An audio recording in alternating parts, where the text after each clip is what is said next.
Dr. Gilton Luiz Ferreira. Professor, bom dia. Bom dia, Patrícia. Tudo bem? Tudo bem. Olha, já deixei aqui a curiosidade para os meus ouvintes a respeito da ladeira do Quebra-Bunda. Gostou da história? Gostei muito. Agora eles estão querendo saber por que que é a ladeira do Quebra-Bunda, que a gente chama hoje de ladeira do Caramuru, porque o viaduto do Caramuru está em cima, né? Isso. Bom dia, Patrícia. Bom dia a todos os ouvintes. Então, a cidade de Vitória guarda muitas histórias, né? Até pela idade. Ali onde hoje você tem a ladeira do Caramuru, que passa, né, por baixo do viaduto Caramuru, antigamente era calçada com pedras e tinha muitos seixos rolados nessa pedra de rio, então era muito escorregadia. Hum, É como um pé de moleque, né? Eles chamam aquele calçamento de pedras antigas, né? Aquele calçamento de pé de moleque. Então as pessoas que passavam por ali, às vezes chovia e ficava escorregadio. Então nossa. não era raro as pessoas escorregarem e cair e bater com a bunda no chão. Então por isso que se tornou, teve esse nome, né? Ladeira do Agora, Quebra-Bunda. isso é engraçado, é engraçado, é evidente, mas tem uma história, né, um pouco mais densa por trás, Hum, Patrícia. É porque quando a gente no final do século XIX, o início do século XX, a cidade de Vitória se transformou radicalmente. uhum, Antes a gente tinha a cidade colonial, né, aí no centro, da cidade. A gente tem poucos vestígios hoje, né? Mas se a gente for andar no centro, temos ladeiras, né? Ruas sinuosas, sim. estreitas. Estou subindo ali, né, do Convento São Francisco, ali do Caramuru para São Francisco, e você tem. E então a cidade, o mundo estava se modernizando, né? A Revolução Industrial. Então você tinha que exportar os produtos da Inglaterra, os países industrializados. E os países periféricos tinham que ser os receptores desses produtos, né, dessa revolução industrial. Então teve uma exigência muito grande da gente é, é, construir ou redefinir ou reinventar a cidade para os padrões da modernidade que estava se instalando pelo mundo, né, com essa ideologia do progresso. Então, que vai acontecendo? A gente pode falar mais depois, Patrícia, se tiver tempo, dessa mudança física da Claro. cidade. Uhum. Mas junto com as mudanças físicas vieram as mudanças sociais de comportamento, né? Porque você tinha que construir uma cidade moderna, mas você tinha que ter um cidadão moderno também. Então Sim. reforma-se a cidade e reordena a vida das pessoas, como que elas têm que se comportar nesse espaço, né? Então, uma das mudanças radicais foi como se nominavam os espaços Uhum. sociais, né? Sim. Então, era a partir das práticas sociais. Por exemplo, a ladeira do Quebra-Bunda, que era muito escorregadia, as pessoas caíam bastante ali. Tem, por exemplo, ali atrás da antiga Assembleia Legislativa, que hoje é o Sônia Teatro Cabral. Tônia Cabral, Uhum. a Rua das Flores.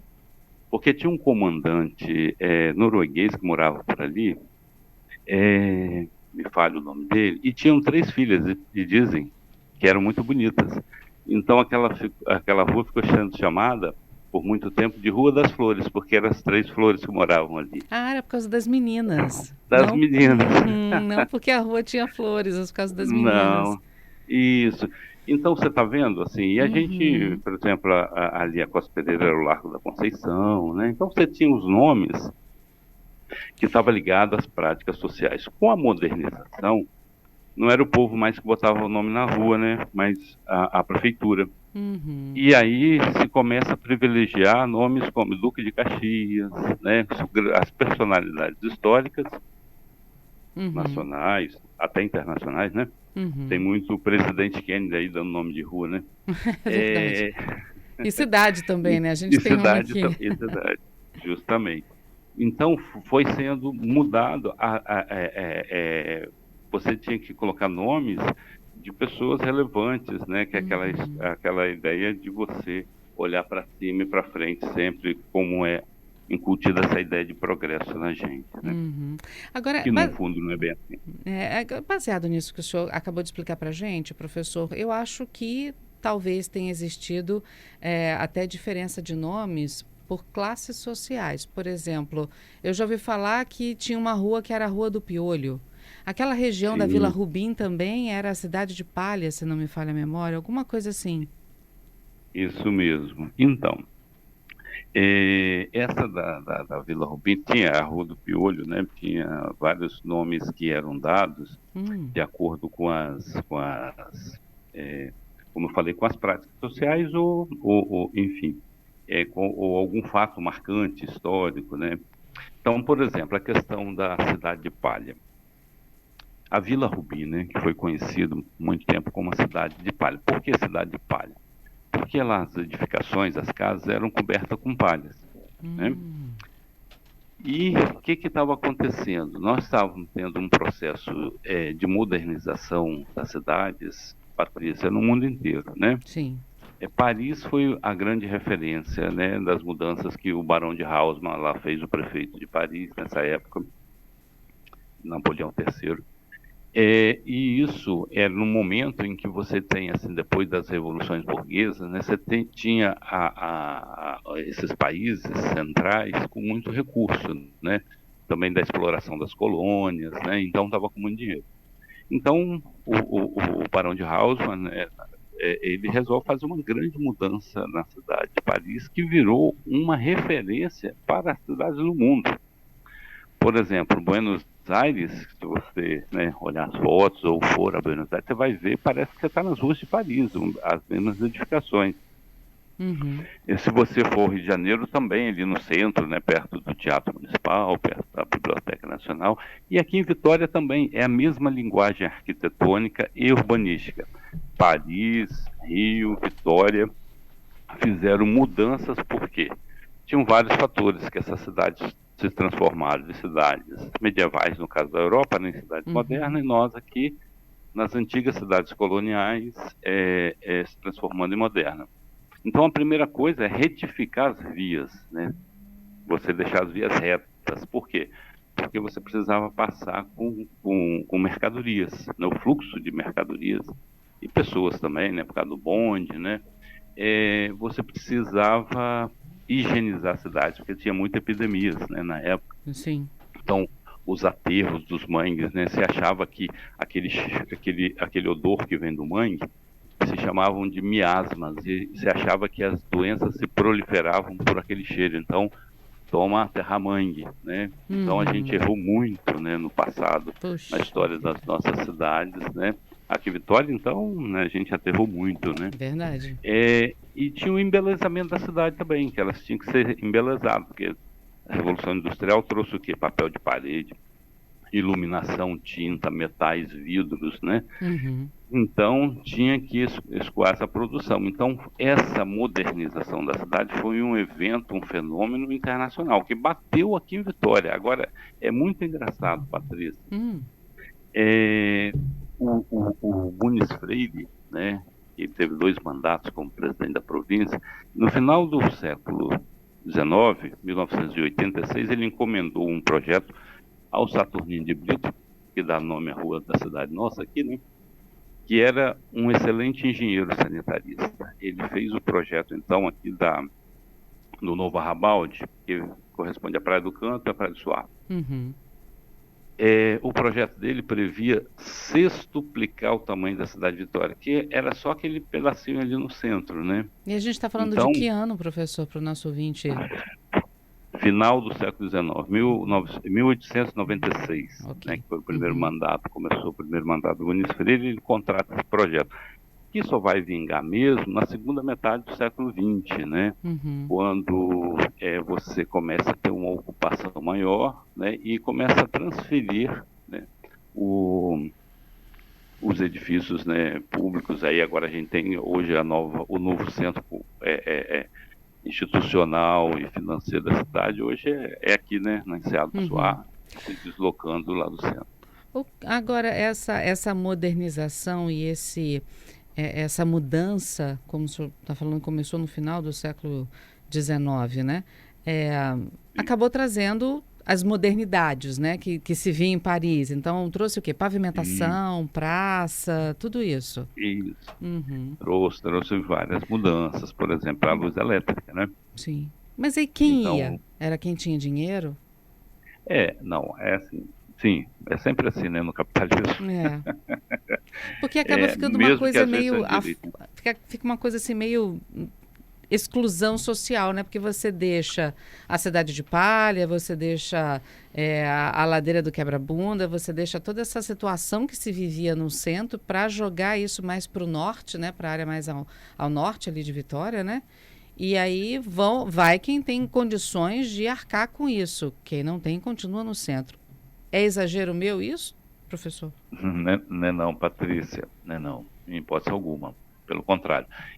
Nós tivemos o quê? Essa coisa da cidade de palha, só recuperando. A cidade de palha foi o lugar destinado aos pobres da cidade. Uhum, Por quê? O centro aqui até, né, dali do Saldanha da Gama até General Osório, foi remodelado, né? Criado o Parque Moscoso, criado a Praça Costa Pereira, criado pavimentação, drenagem, retificação das vias.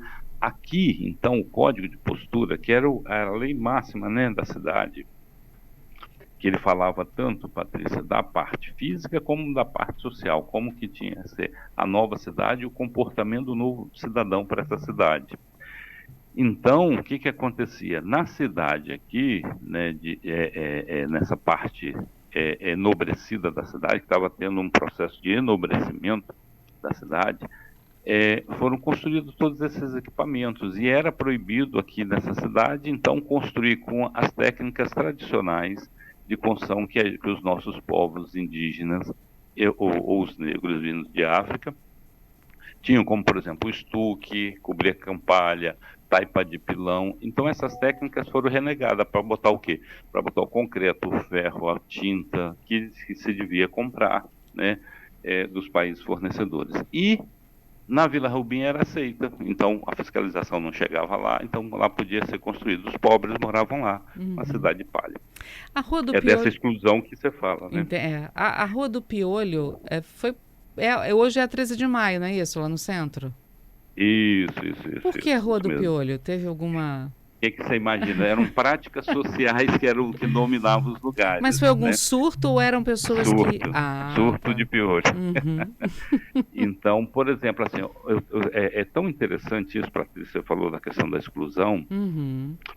porque os recursos, né? Nestor Gomes foi o presidente de província que mais desapropriou, e depois veio o Geraldo Monteiro e concluindo. O que que acontece? A rua, por exemplo, que é aquela das antigas ruas das livrarias, Nestor Gomes, né?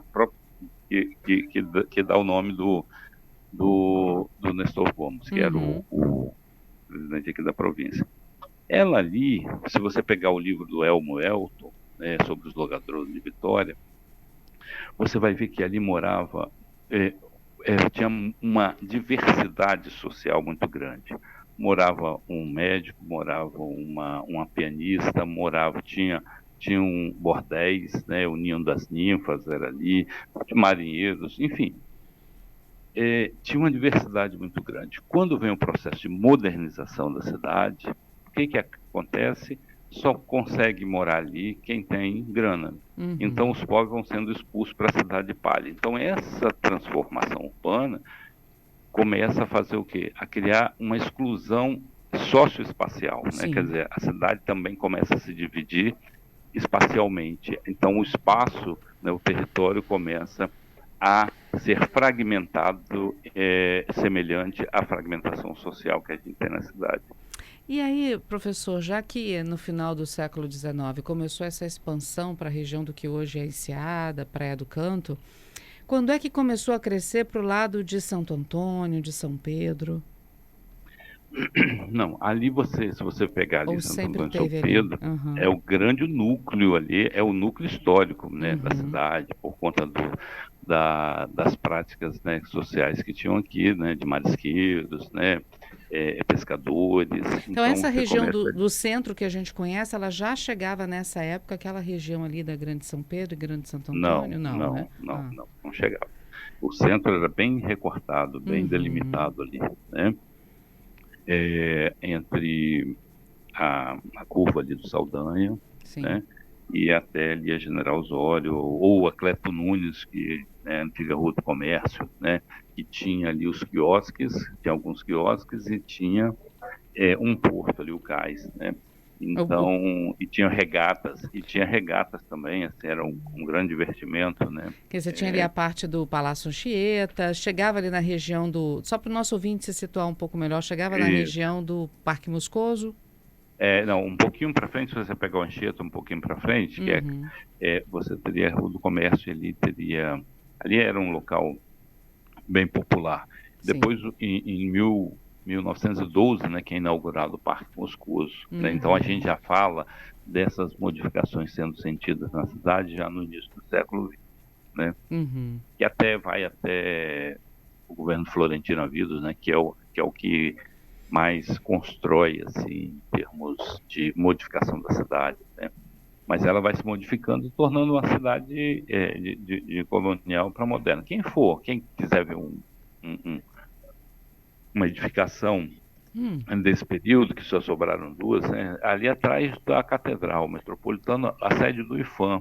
Ah, A é sede do verdade. IFAM é uma dos remanescentes apenas que ficaram aqui, né? Aliás, de casas de comércio ou de indivíduos. Porque alguns prédios históricos ficaram, né? A Capela Uhum. Santa Luzia ali em cima, né, da pedra, né, tem todos esses monumentos.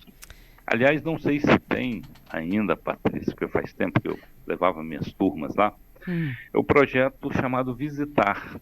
Sim. Um projeto, não sei se ele está ainda ativo, mas ele é muito Da interessante porque Prefeitura você de pode Vitória, pegar. né? Uhum. E justamente você vai visitando os monumentos históricos e lá tem estudantes, né, de história, de turismo, que vão Uhum. dando informações históricas e contando a história desses prédios, desses monumentos que hoje, né, ficam um pouco esquecidos, mas que estão ali inscritos, né, boa parte da nossa história, né? Professor, muito bom conversar com o senhor, entender um pouco mais dessa memória que se perde também com todas essas modernizações da cidade. Muitas coisas acabam se perdendo na história, mas historiadores como o senhor, o nosso professor comentarista aqui também, Rafael Simões, sempre fazem com que a gente resgate um pouquinho mais disso. Quem O quiser Rafael é muito bom também. Quem quiser conhecer um pouco mais desse seu trabalho, desse seu estudo a respeito dessa modernização da cidade de Vitória, tem algum site, algum lugar que possa ler um pouco mais sobre isso? Sim, tem um repositório, né, aqui da Universidade Federal do Espírito Santo, né, Uhum, lá do programa de pós-graduação do curso de História, mas é só colocar o nome, né, e botar uma palavra-chave, modernização de Vitória, botar o nome da gente, que a internet já leva a gente para para lá, esses né? lugares. Tá Isso. certo. Professor Gilton, muito obrigada por conversar Eu que conosco. agradeço, Uma Patrícia. excelente semana para o senhor. E até uma Você próxima também. oportunidade, hein? Fica o convite para a gente conversar de novo. Tá certo. Um grande abraço para você e todos os ouvintes. Obrigada, professor.